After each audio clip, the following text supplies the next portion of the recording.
एक idea propose किया और उस आइडिया में एक्चुअली ये था कि हम लोगों ने प्लास्टिक वेस्ट को कन्वर्ट करना था ये टाइल्स में, जो फुटपाथ टाइल्स होती हैं। तो अब प्लास्टिक वेस्ट को डायरेक्टली हम फुटपाथ टाइल्स में कन्वर्ट कर सकते हैं by using that machine.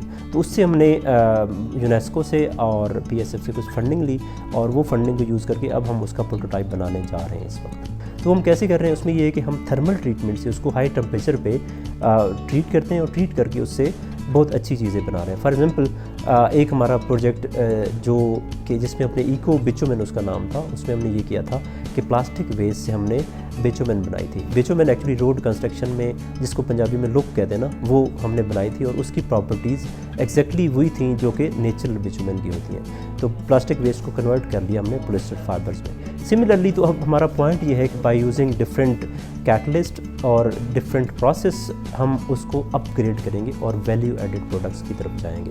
BRICS use होती हैं कमर्शियली, उनकी स्ट्रेंथ अगर मैं टेक्निकल टर्म्स में बताऊँ तो 35 मेगापास्कल्स के इक्वल होती है। और हमारे जो ये प्लास्टिक ब्रिक्स जो हम बनाने जा रहे हैं, इनकी स्ट्रेंथ तकरीबन 33 मेगापास्कल्स है, जो कि कंपेरेबल है हमारी कन्वेंशनल ब्रिक्स से। तो दैट्स अ प्लस पॉइंट, और उसमें हमें जो है वो हम सक्सेसफुली इसको ऑल्टरनेट यूज़ कर सकते हैं स्ट्रेंथ के लिहाज से अगर देखा जाए तो। बेसिकली हमने जो प्रपोज़ल बनाया था उसके अंदर डिफरेंट पॉइंट्स थे कि आपका जो प्रपोज़ल हो बेसिकली वो लो कॉस्ट हो, उसके बाद उसके अंदर जो इको फ्रेंडली हो और वो हार्मलेस भी हो। तो हमने जब उसके ऊपर अपने आइडिया को किया तो वो हमारा जो है वो हर उस पॉइंट को मतलब पूरा उतर रहा था, हार्मलेस भी था, इको फ्रेंडली भी था। बेसिकली वो फंडिंग हमने विन किया है, फर्स्ट प्राइज़ था हमारा, तो हमें फंडिंग मिली है। तो उसकी वजह से अब हम वो प्रोटोटाइप बनाएंगे मशीनरी का और उसके बाद उनको at the end of the नवंबर हम उनको देंगे।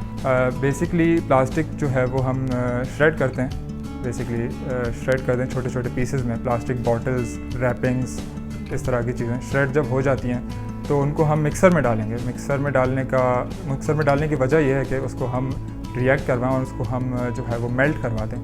जब वो तकरीबन 100 डिग्री सेल्सियस पे जब वो मेल्ट हो जाता है प्लास्टिक, तो उसको हम प्लास्टिक के मोल्ड्स में जो है वो जिस तरह से आपने देखा होगा कि कन्वेंशनल ब्रिक्स बनती हैं, मोल्ड्स में डाल दिया जाता है, उसको हम प्लास्टिक मोल्ड्स हम यूज़ करेंगे, उनके अंदर डाल देंगे और उसको फिर 2-3 घंटे 2-2.5 घंटे तक हम एटमॉस्फेयर में छोड़ देंगे, एनवायरनमेंट में। और 2-2.5 घंटे के बाद वो पक्की ब्रिक जो होती है जिसको कहते हैं वो बन जाएगी और जो कि आगे इस्तेमाल हो सकती है फुटपाथ के लिए मेनली। बेसिकली जब से ये कोविड आया है तो जो मास्क हमने लगाए होते हैं, तो these mask all are made of the plastics and these are actually increasing the burden on the planet. तो इसका इम्पैक्ट ये होगा कि हम एक्चुअली जो सस्टेनेबिलिटी की बात करते हैं तो we actually would be moving towards sustainable future. हमारी जनरेशन जो है उसके लिए सस्टेनेबल फ्यूचर को हम सिक्योर कर रहे होंगे थ्रू दीज प्रोजेक्ट्स।